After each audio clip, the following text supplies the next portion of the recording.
What's up, guys? We got a fourth place deck profile. What's your name and what did you play with? I'm Kevin, and I played with Red Zoro. Red Zoro. All right, and here's the proof that he got the Shanks in the playmat finalists. All right, why did you decide to play Zoro for this particular event?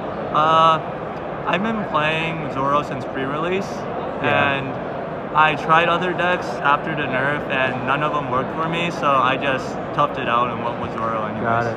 Yeah, Zoro's your favorite character probably in the One Piece universe? He's up there, yeah. He's up there. All right, let's check out the deck profile. Alright. So we start out with Izos. If you run the Wipe Your package, they're mandatory 4. Okay. So there's not too much explanation with them. In Zoro, you do need events, so you run 4 buggies. Good old buggy. And I was telling him earlier that Buggy's an amazing card. Even if you brick with them, the card is like fantastic because it's a 1 cost 3,000, and with the rest of my deck, it just combos really well.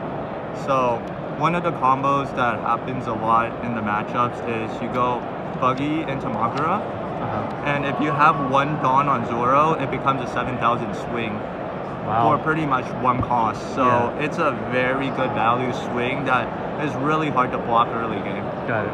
And if the opponent does choose to block it, pretty much they have to throw away 2 cards, and then the options they have to play for future rounds limits. So that's smart. It's really good. Otamas and Gordons pretty much are to set up your Fire Fist and to set up your Vistas as well as your Marco. These are gigantic because your hardest matchup at Zoro is green, purple, Doflamingo.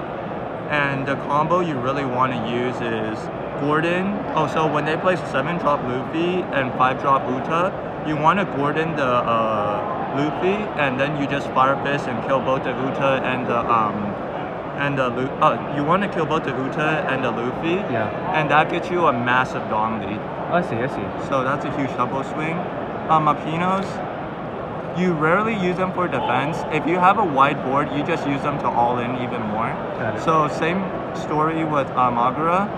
You use this on Buggy, it's a 7 grand swing over, and pretty much the best part is, even though it doesn't say blocker on it, if it's early game, they have to clear it, so you're absorbing a hit, which is amazing. Very true. Good theory. And then you play Fosa. So in the decks, you have to play 2 blockers. Essentially, yellow has no way to deal with blockers, small, tiny blockers, without like spending massive amounts of resource. So if someone plays like a big bomb down on you and they're like low on life because it's late game against Zoro, they can't Thunderbolt you really. They can't do a whole lot against you. They can't spend their like 2k counter to like rest it. Oh yeah, I know what you're talking about, Yeah, so... Suzanne? No, not Suzanne. It's another one. It's the lady with the long hair, but Andronde. This really stops a yellow from killing you, and in a tournament where Katakuri is the majority, it's a must run. Got it, okay.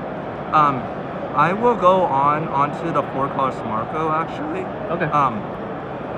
So I would say most people, you either decide between running 2 of these, or you run a Marco. I would say they're pretty even, so if you don't want to run a Marco, you can always go with the Fosa.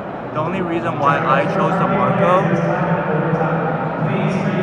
is because you have 2 teaches in your deck. So Marco allows these 2 dead cards late game to find use, whereas Fosa wouldn't. And then late game, if you don't play this on curve, don't play it at all. You don't play it at all? Yeah, so it's pretty much a dead card if no counter you don't get it early. So these 2, this is the reason why I run it. Got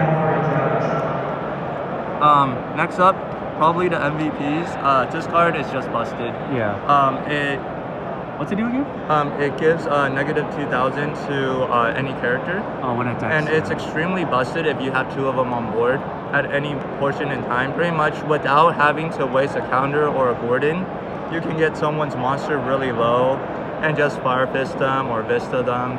And with 1 Dawn on Zoro and 1 Dawn on him, it's a 5k swing too, so you don't even miss out on value. I see, okay. Next up, 2 Sanjis. The most useless cards of the tournament, really. You have to run them just in case you run into Blue Nami. If you run against Blue Nami, you just play the Sanji down, and you take your life. You don't even swing with him until super late. You just take 3 of your lives for free, and you get a gigantic hand size, and then Nami's really screwed. Without these, the Nami matchup is like 50-50. Really? I would say like it's not as wonderful as you think because these are not searchable anymore. With Dadan, like in the Curly Dadan in the deck, I would say these, it was a very easy matchup, but now these are not consistent. Got it. So you need some random, some good random cards. Just didn't come up for me at all, so I would have honestly just subbed them out with something else. For Vistas, I run so much minus Dawn package, minus cost package, this just makes sense. Yeah, it makes sense. 3 Zoros. 4 puts you in a really bad spot where it forces you to make certain plays you might not want to make. If you run 4, it forces you to go all in because you have an off chance of having 3 in hand. Okay. So that's why I ran 3, and usually at most you have 2. So if you want to go with the defensive option, you can kind of still pull it off. But you run enough that, what was the matchup? Oh, against Doflamingo, which just like freezes your deck. If they ever play a 10 drop, you just drop 2 of these and you go hard on face, and they're in a really bad spot. Okay, so lastly is Jozu. Jozu's there purely as a counter. You never play him, and he's just there to give you insurance Izo doesn't brick on you. Got it. And then most OP card got nerfed to 1. Aww, everyone understands how it goes. This card's absolutely killer. It allows, like, if you ever have events that are completely useless, if someone decides to all in that thing, you get to make wonderful use out of your event. So it's a wonderful card. Let's check out your events. Play a lot of creatures already. Radical Beam, pretty straightforward. Probably, this is arguably the most overpowered card in the deck. Okay. You play Bad Manner Kick Horse, at least I do, because Martial Teach is useless late game, and if it's stuck in your hand, at least just gets to pitch it. Yeah, that's true. Or your Zoro if you don't need them. And if you get stuck with anything with no counters, or Zoro, you can just pitch them. So I think it was really helpful. 2 guard points only. So the reason why I'm only running 2 guard points is I've been playing this matchup like maybe 15-20 times. And what you realize is you play a matchup 15 times, what's always the card you're stuck with in hand and don't do anything for you.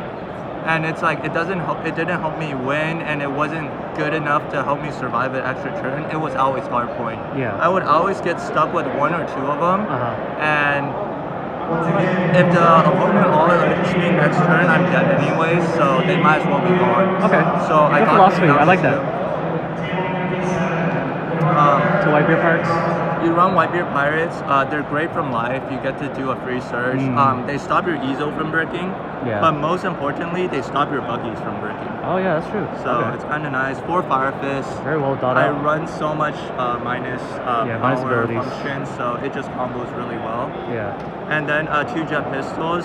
I think everyone knows they're amazing from life, but they also allow you to deal with a lot of the big creatures. I see. What were your matchups today for the whole event? So the order was for today? No, for the whole thing. I played against 3 Katakuris, 1 Blue Dolphy, 1 Ball, 1 Zoro Mirror matchup, 2 Green Purple Doflamingos. Law? Any Law? Oh no, I played against a Law. Law was the finals, and then there's one more deck that I can't think of. Maybe a black deck? Huh? Is it a black deck? No, I didn't play against any black decks. Blue decks? I played against a Blue Dolphy. Blue Dolphy? No Crocs? No Crocs. Honestly, this deck kind of runs Croc over. Runs Croc over. So it's kind of great. So you finished with a 10-1 record? Or? 9-1. Because the people who got paired down kept losing, so they cut around on us. I see. All right, well, thank you for the deck profile, and I really am appreciative of the deck profile. But you also got this, and hopefully you can. Are you gonna keep it or sell it or whatever?